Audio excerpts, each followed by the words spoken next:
Soviet रूस में दुनिया में सबसे पहले इकोनॉमिक प्लानिंग सोवियत रूस के द्वारा आरंभ हुई और 1920 और इससे ही लक्ष्य बनाया गया। अब देखो, अब थोड़ा इकोनॉमिक्स का टेक्निकल चीज़ है जो मैं आपको समझाना चाहूँगा। जैसे पूंजीवादी अर्थव्यवस्था होती है, वो बाजार की शक्ति में विश्वास करती है। बाजार क्या वो नहीं रहा, आगे केनेसियन अर्थशास्त्र में बता दूँगा।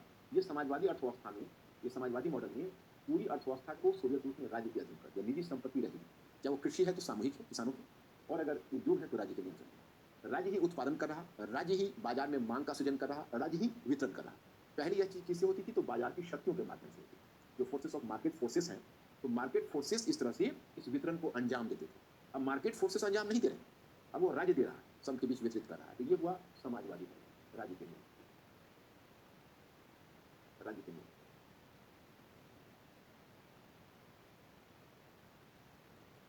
सोवियत रूस में डेवलप किया। तो शुरू-शुरू में तो इस मॉडल की बड़ी तरक्की, क्योंकि जो हमारा इकोनॉमी का या सोवियत रूस की इकोनॉमी का जो जो सेगमेंट था, जो अनरियलाइज़ सेक्टर था, उस अनरियलाइज़ सेक्टर में रियलाइज़ेशन बढ़ गया। इसलिए तुम देखते हो कि पहले तो ये मॉडल काफ़ी सफल रहा है। और ये पूंजीवादी मॉडल में क्या होता है? तो माँग और पूर्ति के अनुसार, पीछे मैं बता चुका हूँ एडम स्मिथ महोदय का और क्लासिकल अर्थशास्त्र।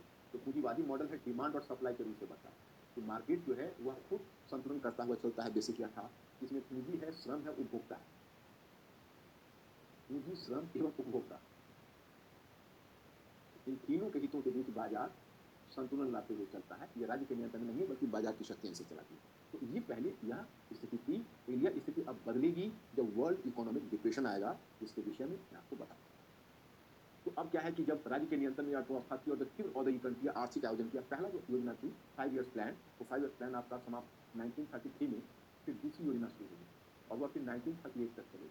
तो दूसरी पंचवर्षीय योजना सोवियत रूस में, और फिर उसी समय विद्युत का प्रोडक्शन हुआ, ऑटोमोबाइल का प्रोडक्शन शुरू हुआ, जो भूमिगत और भारी उद्योग का प्रोडक्शन शुरू हुआ। तो 1933 रेलवे लाइन्स का डेवलपमेंट हुआ, काफ़ी कुछ तरक्की हुई। और फिर 1938 में तीसरी योजना इसने शुरू की, लेकिन तभी हिटलर ने इन्वाइट कर दिया, यानी जर्मनी का आक्रमण सोवियत रूस पर हो गया, सेकंड वर्ल्ड वॉर शुरू हो गया था 1941 में। तो 1941 में इस योजना को टर्मिनेट कर दिया गया। लेकिन इसी तरह से, लेकिन अब सोवियत रूस एक आधुनिक औद्योगिक राष्ट्र है। तो देखो दोनों चीजें, स्टार्टिंग में तीन चीजें।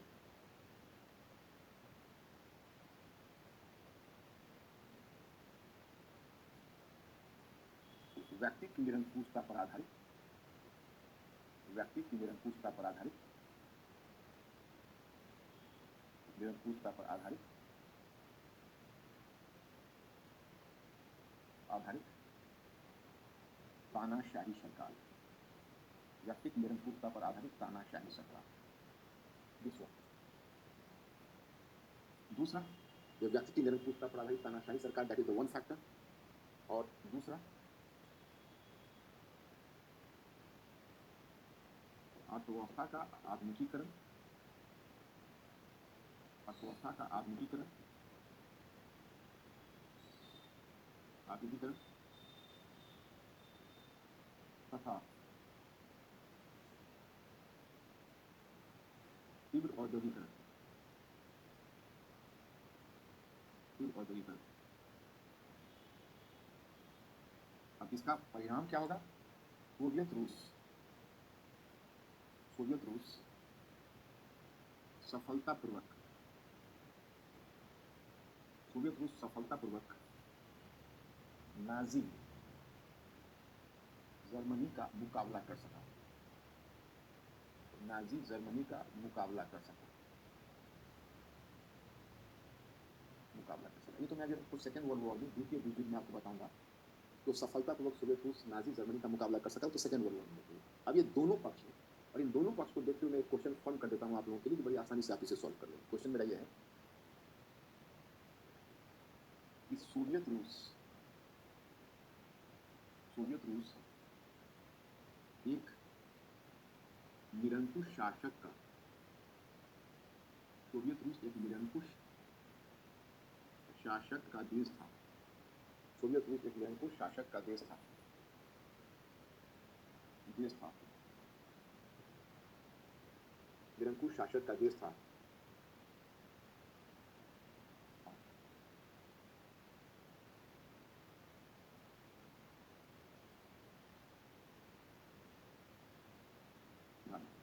स्टालिन के अंतर्गत, स्टालिन के अंतर्गत, अंतर्गत सोवियत रूस, मतलब थोड़ा आपको चेंज हल्का करना होगा, ये छूट गया था मुझसे। स्टालिन के अंतर्गत सोवियत रूस एक निरंकुश शासक का देश था। और इसके बाद इस कथन का इस कथन का समालोचनात्मक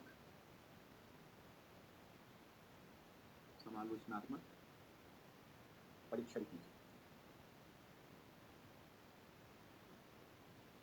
रचनात्मक परीक्षण कीजिए, रचनात्मक परीक्षण कीजिए या आलोचनात्मक परीक्षण कीजिए। आलोचना या समालोचना में दोनों पक्षों को तोलते हुए चलना। अगर यही रहता है इस पर टिप्पणी कीजिए तो भी थोड़ी गुंजाइश है। इनका कहता है इस कथन को सोदाहरण बताइए, तब तो मैं निरंकुशता वाले पक्ष पर टिप्पणी देना। या इस कथन का विश्लेषण कीजिए तो निरंकुशता से क्या आशय है, क्यों हम इसे एक निरंकुश शासक का देश कहेंगे। तो इस प्रकार से हमें स्टालिन के बारे में, उसके नकारात्मक पक्ष के बारे में हमको बयान करना पड़ता है।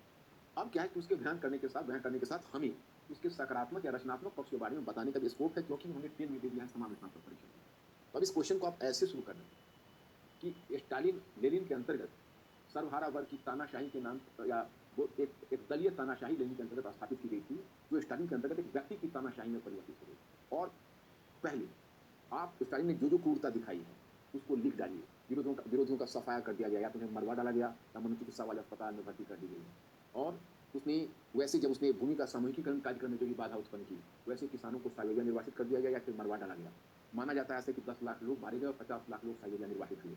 इतना तक कि उसने रूसी भाषा को भी पूरे सोवियत रूस पर थोप दिया था, और ऊपर से नीचे तक उसने एक बड़ा ही कठोर प्रशासनिक संरचना स्थापित की थी।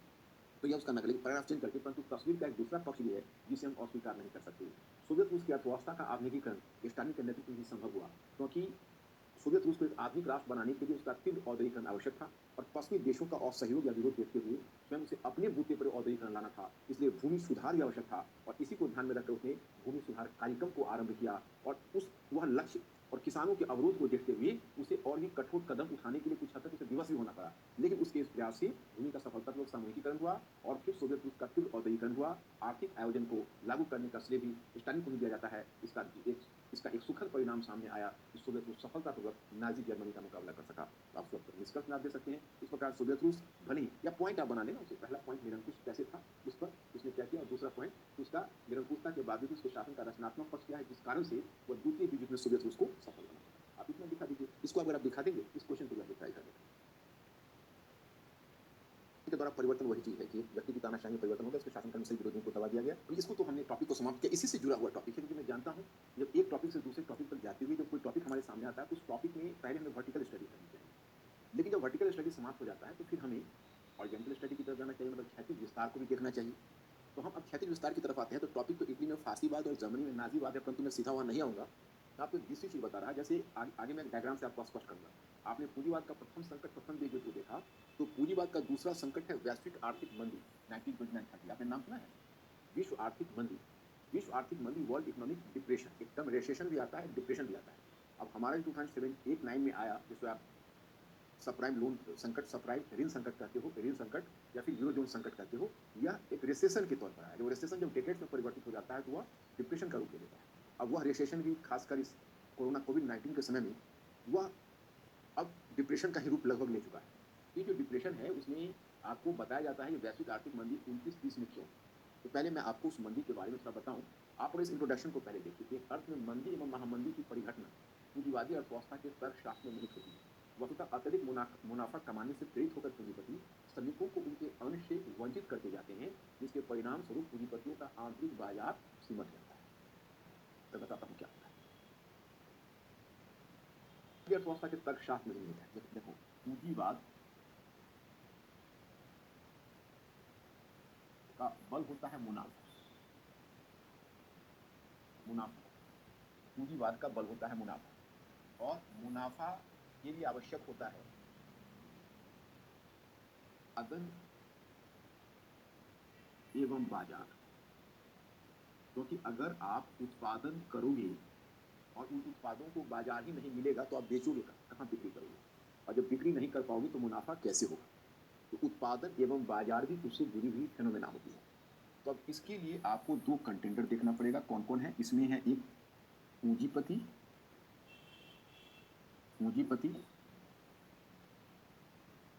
दूसरा है श्रमिक,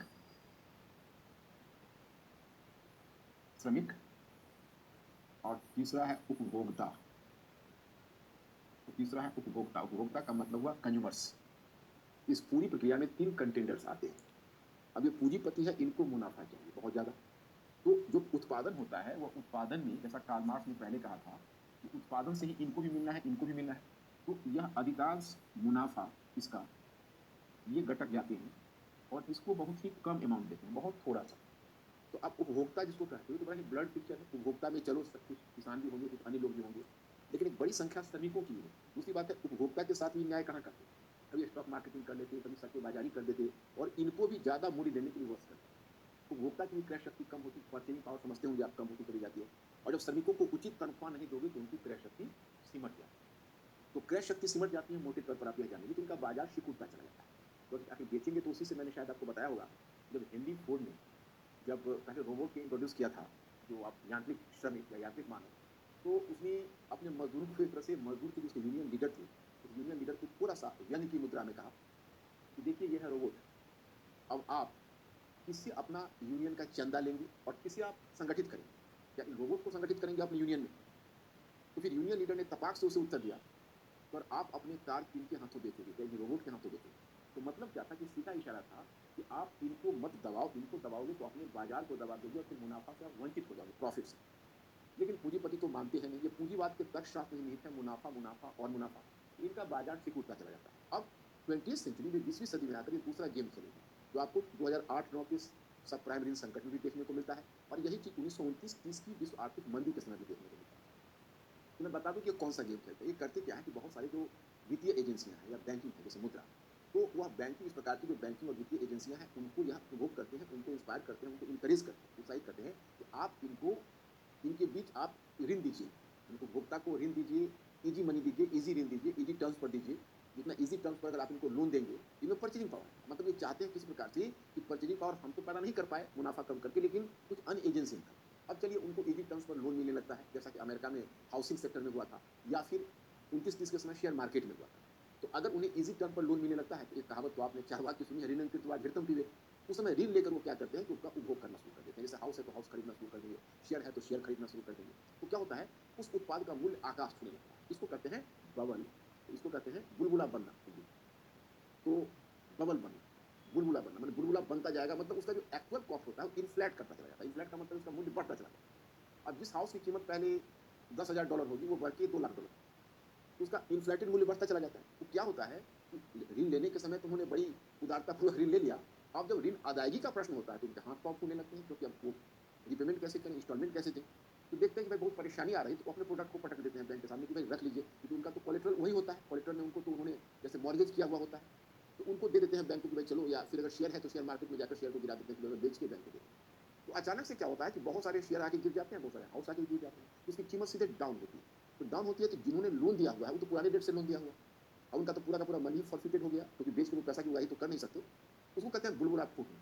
वो एक बहुत बड़ा क्राइसिस का रूप ले लेता है। वैसे भी आप देखोगे कि पूंजीवादी अर्थव्यवस्था में क्या होता है कि अल्प उपभोग और अतिरिक्त उत्पादन समस्या होती है। अल्प उपभोग का मतलब है कि इसको अगर उचित मूल्य नहीं दोगे तो यह कंजम्पशन नहीं कर पाएगा। इसका जो कंजम्पशन का स्तर है, उपभोग का स्तर है, वो कम हो जाएगा, और जिस समय इसका उपभोग का स्तर कम होगा तो पूंजीपति के सामने अतिरिक्त उत्पादन की समस्या आ जाएगी। उसको ओवर प्रोडक्शन कहते हैं। वो ओवर प्रोडक्शन इसलिए होता है कि अब उसका उपभोग ही कम हो रहा है, तो वो अपने प्रोडक्ट्स किनके हाथों बेचेगा। यही हाल मंदी में होता है और पूंजीवाद कभी बदल नहीं सकता। गजानन माधव की वो लाइन आपने सुना होगा कि पूंजी से जुड़ा हृदय बदल नहीं सकता। कविता में कहने की आदत नहीं, पर कह दूं, वर्तमान समाज चल नहीं सकता और पूंजी से जुड़ा हृदय बदल नहीं सकता। यह ऐसा नहीं कि पूंजीवाद कालांतर में चलकर परिवर्तित हो जाएगा, यह अपनी यह आदत वो छोड़ नहीं पाता। इसलिए पूंजीवाद को, कैपिटलिज्म को प्रायः क्राइसिस प्रोन माना जाता है। आपको समझ में आ गया होगा। तो ये हम करते हैं। अब हम देखते हैं स्पेसिफिक स्पेसिफिक कॉजेज देखते हैं जो वर्ल्ड इकोनॉमिक डिप्रेशन के समय हुआ। अब देखिए, अब अंतर्राष्ट्रीय व्यापार को देखिए। उसमें अंतर्राष्ट्रीय व्यापार में दो कंटेंडर्स हैं। एक है पश्चिम की पूंजीवादी देश जो विकसित हैं और जो औद्योगिकरण कर चुके हैं, जो अपने मैन्युफैक्चर्ड या जिसको विनिर्मित उत्पाद बाजार में ला रहे हैं। दूसरी तरफ है उनके उपनिवेश। ये उपनिवेश अल्पविकसित है, उनकी अर्थव्यवस्था, वहाँ पर कृषि अर्थव्यवस्था का बोलबाला है। वो कृषि उत्पाद और कच्चे माल अंतर्राष्ट्रीय बाजार में ला रहा है। मतलब तो एक तरह से दोनों के बीच एक बैलेंस है कि उपनिवेश अपने कच्चे माल लाते हैं, कच्चे माल निर्यात करते हैं पश्चिम के पूंजीवादी देशों को, और पश्चिम के पूंजीवादी देश उन्हें विनिर्मित उत्पाद का निर्यात करते हैं। तो चलिए, क्वालिटी वाइज तो उनके प्रोडक्ट ज़्यादा महंगे होंगे, क्योंकि इंडस्ट्रियल प्रोडक्ट्स है, तो एडवांटेज भी उनको ज़्यादा है। फिर भी दोनों के बीच संतुलन किसी तरह बना हुआ है। हम कच्चे माल का निर्यात करते हैं, वो हमें तैयार माल का निर्यात करते हैं। यह सिलसिला चल रहा था सदियों से। परंतु इसमें व्यवधान तब आया कि जब 19वीं सेंचुरी के एंड में, 19वीं सदियों से नहीं, मतलब कह सकते हैं कुछ डेकेड्स, कुछ दशकों, लेकिन उसमें व्यवधान तब आया जब 19वीं सदी के अंत और 20वीं सदी के आरंभ तक बहुत से पश्चिमी देशों ने अपनी कृषि अर्थव्यवस्था का मशीनीकरण कर दिया। तो आप कहेंगे मशीनीकरण करने से क्या हुआ? अचानक से उनका जो कृषि उत्पाद है, उसमें गुणात्मक रूप में उत्पादन में वृद्धि हुई। तो अब कच्चे माल जो वो लेते थे अविकसित देशों से या उपनिवेश से, और अनाज भी, उसमें उन्होंने बड़ी तेजी से कटौती कर दी। उसमें बहुत सारे तो आत्मनिर्भर बन गए और बहुत ऐसे भी थे जो स्वयं भी निर्यात करने लगे। तो अंतर्राष्ट्रीय बाजार में अब वह एक अलग प्रतिस्पर्धी के रूप में प्रकट हो रहे हैं। तो अब ये जो उपनिवेश है उनकी तो फिर बुरा हाल होने लगा, क्योंकि अब उनके उत्पाद उसमें बिक नहीं रहे, अंतर्राष्ट्रीय बाजार में भी मांग मार खा रहे, उसकी कीमत में गिरावट आ रही है। तो अब जाहिर है कि ऐसी स्थिति में जो उपनिवेश है उसकी क्रय शक्ति कम हो गई, उनका परचेजिंग पावर कम हो गया। तो परचेजिंग पावर कम हो गया, तो अब वो विकसित देशों से, पश्चिमी देशों से आखिर ये तैयार माल या विनिर्मित उत्पाद कैसे खरीदें? तो बदले में उन्होंने पश्चिमी देशों से विनिर्मित उत्पादों के आयात में कटौती कर दी। अब जब उन्होंने विनिर्मित उत्पादों की आयात में कटौती कर दी, तो उनकी भी डिमांड शार्पली डिक्लाइन कर गई। तो एक फैक्टर तो यह है, मैंने पॉइंट नंबर फर्स्ट में दिया है कि पश्चिमी साम्राज्यवादी देशों तथा उपनिवेशों के मध्य व्यापार असंतुलन था। और मैंने आपको जो मैटर दिया हुआ है, उससे मेरे द्वारा दिया हुआ है, उसको आप देखिए। उसमें मैंने सब कुछ चीज़ें दी हुई हैं। आप क्लास करने से पहले एक बार पढ़ लें और क्लास करने के बाद आप पढ़ लें, आपको कुछ भी पढ़ने की जरूरत नहीं। तो पश्चिमी साम्राज्यवादी देशों तथा उपनिवेशों के मध्य व्यापार असंतुलन था। दूसरा, यूरोप और अमेरिका के बीच भी व्यापार असंतुलन। अब यूरोप और अमेरिका में क्या हाल है? क्योंकि वर्ल्ड वॉर में वास्तविक विजेता संयुक्त राज्य अमेरिका से हुआ। यहाँ यूरोप में तो हाल यह है कि जर्मनी, ऑस्ट्रिया और ऑटोमन साम्राज्य जैसे देश जो हार गए, जो पीटे गए, वो तो पीटे ही गए। जो जीत गए वो भी तय नहीं कर पा रहे थे कि हम विजेता है, क्योंकि उनकी अर्थव्यवस्था की इतनी बड़ी क्षति हो गई थी, उससे उबरना उनके लिए मुश्किल हो गया। तो दो बातें, एक तो यूरोप की अर्थव्यवस्था पिछड़ गई, उसके औद्योगिकरण पिछड़ गया था, और क्योंकि उसी समय यूरोप को आपूर्ति करके, सप्लाई देकर संयुक्त राज्य अमेरिका वर्ल्ड की सबसे बड़ी इकोनॉमी बन चुका है। तो संयुक्त राज्य अमेरिका का जो मोटर उद्योग है, क्योंकि मोटर उद्योग या तो फोर्ड का था, आप जानते ही हो कि मोटर उद्योग में संयुक्त राज्य अमेरिका आगे था, या फिर उसके प्रतिस्पर्धी के रूप में जर्मनी हो सकता था, क्योंकि जर्मनी में मारुति बेंज, सॉरी, क्योंकि जो बेंज कंपनी जर्मनी के बारे में आपने सुना होगा, हालांकि ऑटोमोबाइल में वही नहीं थी, इसके और भी कई कंपनीज थी। एक हिटलर ने भी आगे फिर डेवलप किया है, लेकिन उसमें आप मर्सिडीज बेंज है, वो भी बहुत ही प्राचीन कंपनी, फोर्ड कंपनी के समानांतर वो भी मानी जाती है, लोग दोनों एक ही समय में। तो जर्मनी बहुत बड़ा सप्लायर था, लेकिन जर्मनी का जो आपूर्ति थी वो तो डिसरप्ट कर गई थी, क्योंकि उसकी अर्थव्यवस्था तो चौपट हो चुकी थी, और यूएसए काफी आगे बढ़ गया था। एक तो यूएसए का जो मोटर उत्पाद था, जो संयुक्त राज्य अमेरिका का जो ऑटोमोबाइल है, वो पूरे यूरोप में छा गया था। दूसरी बात है, उसकी वस्तुएं भी यूरोप में छा गई थी। तो नॉर्मली क्या होता है कि दो देशों के बीच भी व्यापार संतुलन होता है। आप किसी से केवल आयात करेंगे और बदले में निर्यात नहीं करेंगे, तो आपकी अर्थव्यवस्था तो उसके समानांतर पिछड़ जाएगी। तो यूरोप में कुछ ऐसे उत्पाद नहीं थे जिसका कि संयुक्त राज्य अमेरिका में मांग हो, तो संयुक्त राज्य अमेरिका के उत्पादों के बदले तो यूरोप कुछ दे नहीं पा रहा था। तो क्या हुआ कि एक तरह से एक तरफा व्यापार का रूप ले चुका। तो यूरोप की अर्थव्यवस्था पर एक तरह से समझिए तो संयुक्त व्यापार संतुलन बड़ा ही असंतुलित होकर संयुक्त राज्य अमेरिका के पक्ष में चला। तीसरा, कि प्रथम विश्व युद्ध के बाद यूरोपीय अर्थव्यवस्था काफी हद तक अमेरिकी पूंजी पर निर्भर थी। इसलिए यह पूरी तरह से स्पष्ट था कि यदि अमेरिका ने यूरोप को पूंजी की आपूर्ति करना बंद कर दिया, संयुक्त राज्य अमेरिका, तो संयुक्त राज्य अमेरिका ने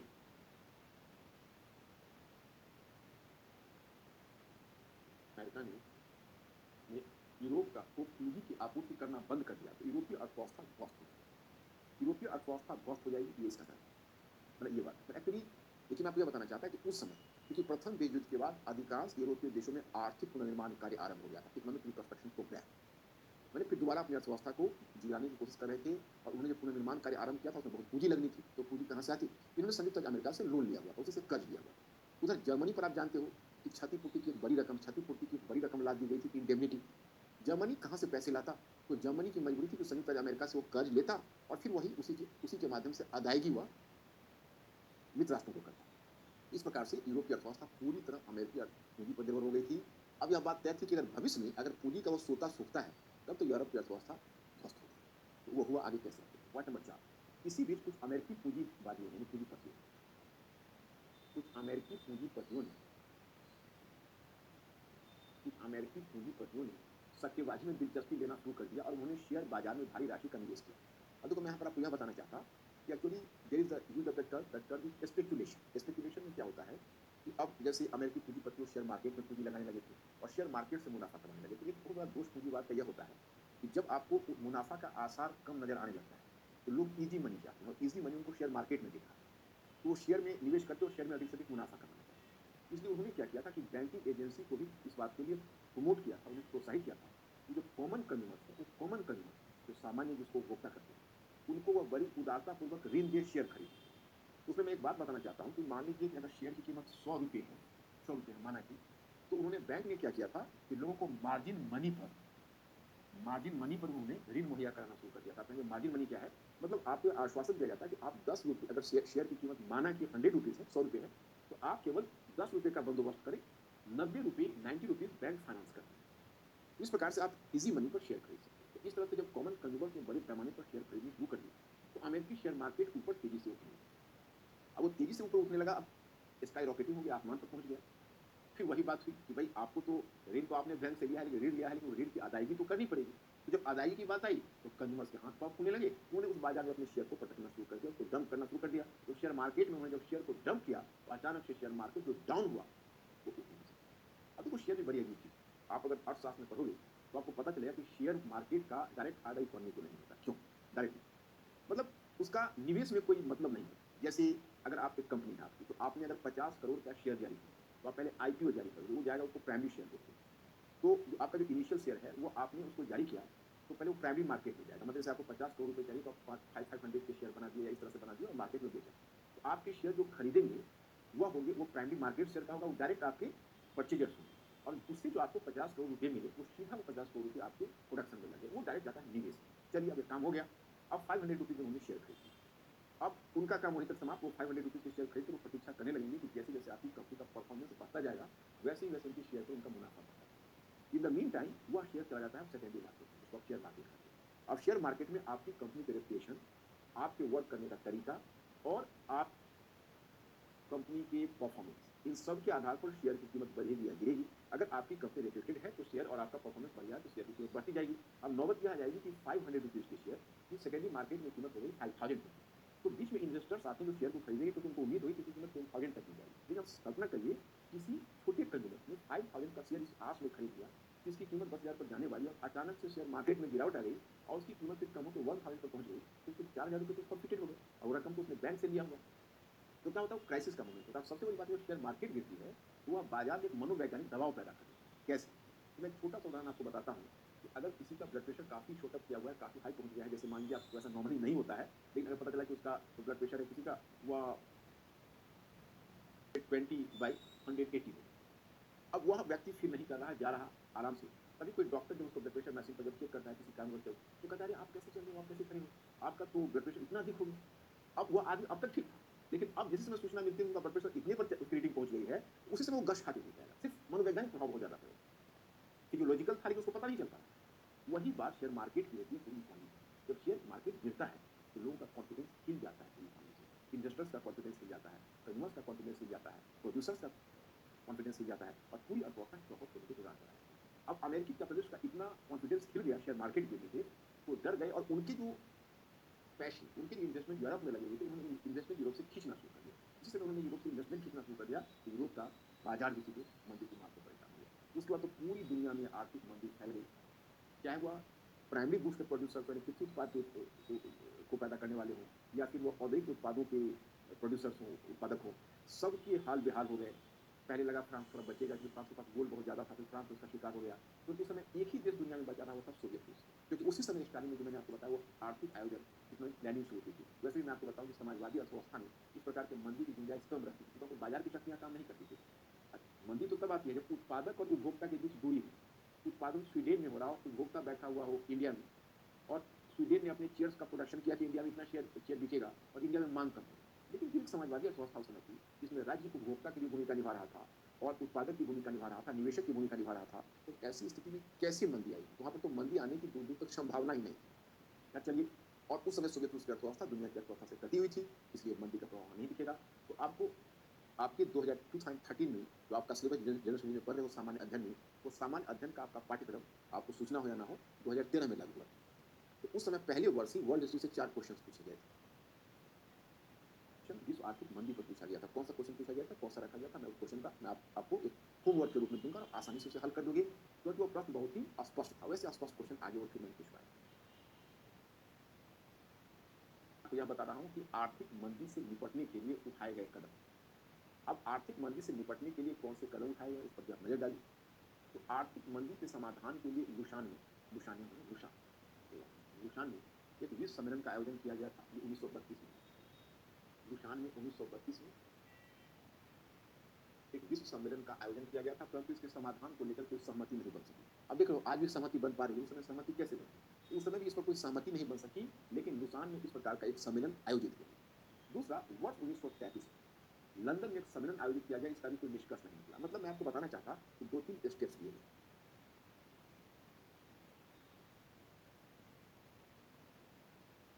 समाधान के लिए उठाए गए कदम, समाधान के लिए उठाए गए कदम, समाधान के लिए उठाए गए कदम।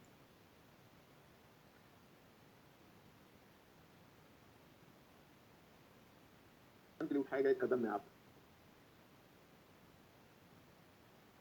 इसमें क्या है? इसमें एक है कि 1932 की लोसाव सम्मेलन में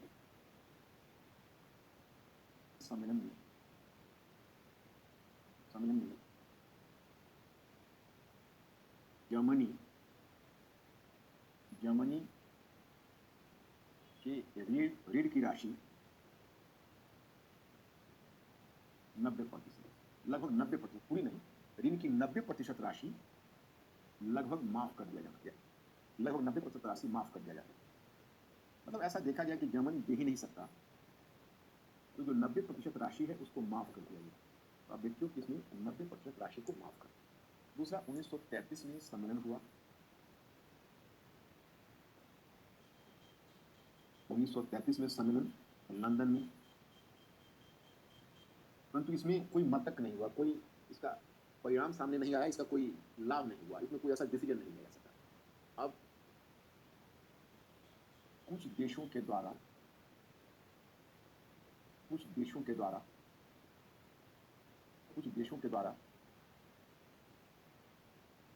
व्यक्तिगत तौर पर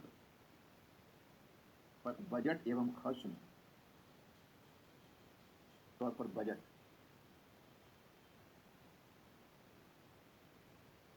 बजट एवं खर्च में कटौती। अब देखिए, बड़े उल्टा था। मैं अभी आपको केनेसियन अर्थशास्त्र के बारे में थोड़ा सा बताऊंगा तो समझ में आएगा। ये जो उपचार किया गया, उसने रोग को और भी कष्टकर बना दिया, रोग को और भी बढ़ा दिया, क्योंकि उसमें कहा इन्होंने कि बजट में खर्च में कटौती करिए, बजट में कटौती करिए तो आपकी अर्थव्यवस्था संतुलित हो जाएगी। लेकिन जिस समय मंदी की मार पड़ती है, उस समय जरूरत होती है खर्च बढ़ाने की, खर्च में कटौती करने की। उस समय के अर्थशास्त्री ने इसका प्रयोग नहीं किया। इसका प्रयोग पहली बार केनेशियन अर्थशास्त्र ने किया। जैसे मैं आपको बताता हूँ कि अभी जो इंडियन गवर्नमेंट का जो बजट आई, उस बजट में आप क्या देखते हो कि गवर्नमेंट ने किस प्रकार से फिस्कल डेफिसिट की सीमा को पार करके जो खर्च है, उस खर्च की राशि को उसने सरकार ने पूरी तरह से बढ़ाने का निर्णय लिया, क्योंकि सरकार जान रही है कि अगर हम खर्च नहीं बढ़ाएंगे तो मांग बाजार में बढ़ेगी नहीं। ये कारगर फार्मूला किया। अब इसके अलावा अगर आप हमसे पूछेंगे तो एक उपाय जर्मनी में हिटलर ने किया। हालांकि आगे जो मैं केनेशियन अर्थशास्त्र आपको बता रहा, तो आपको समझ में आ जाएगा केनेशियन अर्थशास्त्र ने जो फार्मूला बताया था, वह फार्मूला हिटलर को पता नहीं था, वो केन्स के टच में नहीं था, तो जॉन मेनार्ड केन्स जो अर्थशास्त्री उसके टच में वो नहीं था, लेकिन वो फार्मूला अनजाने ही ईजाद कर दिया। तो जर्मनी में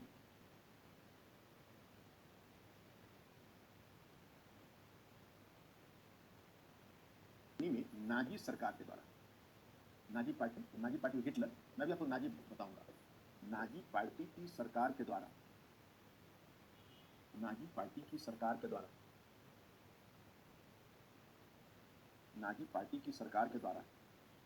खर्च में वृद्धि कर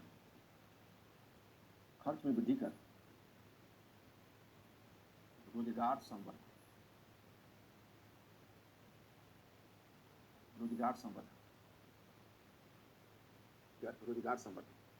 अगर मैं आपको यह बताना चाहता कि एक्चुअली जर्मन गवर्नमेंट ने लोगों को रोजगार संवर्धन के लिए, तो अब इसमें जर्मनी ने क्या किया कि मैंने आपको मैटर भी दिया हुआ है, उसको आप थोड़ा देख लेना कि जर्मनी ने सरकारी खर्च बढ़ा दिए, पब्लिक वर्क्स डिपार्टमेंट को गठित करके व्यापक एक तो सड़कों का निर्माण, बाकी निर्माण कार्य शुरू किया, इंफ्रास्ट्रक्चर।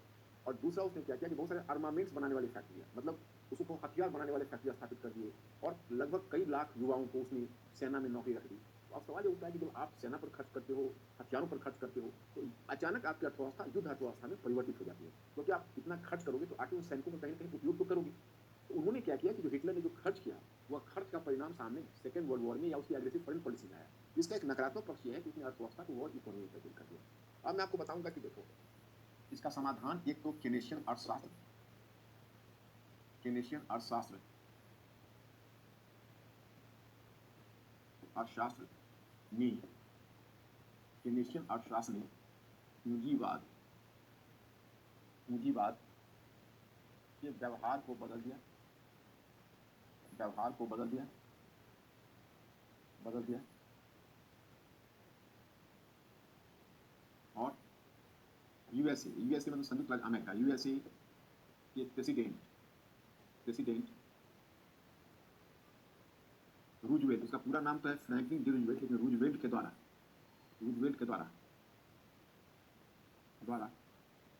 न्यू डील की घोषणा, न्यू डील की घोषणा। अब मैं थोड़ा सा आपको केनेशियन अर्थशास्त्र और न्यू डील पॉलिसी बता देता हूँ। हालांकि दोनों, ये इसका थियोरेटिकल पक्ष है तो उसका व्यावहारिक पक्ष। हालांकि केन्स के ही सुझाव पर यह काम कर रहा था फ्रैंकलिन डी रूजवेल्ट, ऐसा हम नहीं कर सकते, लेकिन हाँ इसके मॉडर्न्स का प्रभाव उस पर जरूर देखा जाता है।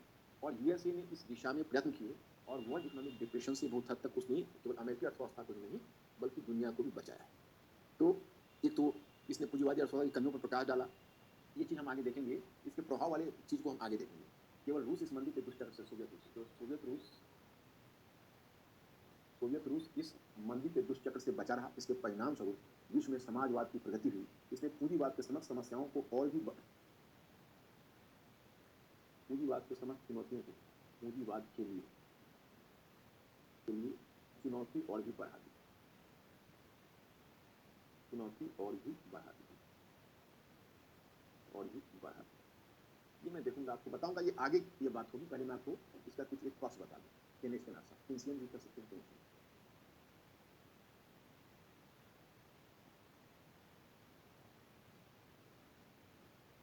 मंदी से निपटने के लिए तत्कालीन अमेरिकी राष्ट्रपति प्रेसिडेंट रूजवेल्ट ने न्यू डील नीति प्रस्तुत की। इस नीति के तहत अर्थव्यवस्था में मांग उत्पन्न करने के लिए रूजवेल्ट की सरकार ने किसानों को आर्थिक सहायता देने और बेरोजगारों को रोजगार देने के निर्माण कार्यों को प्रोत्साहित करने जैसे विभिन्न उपाय किए।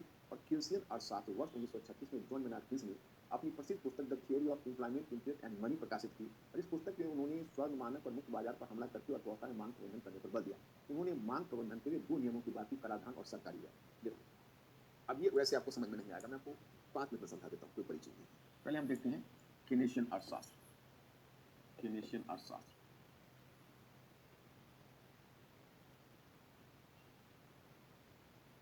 अब देखिएगा, पहले इसमें इसका एक पक्ष है क्लासिकल अर्थशास्त्र को चुनौती,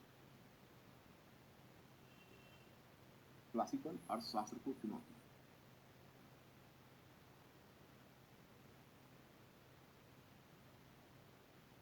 क्लासिकल अर्थशास्त्र को चुनौती।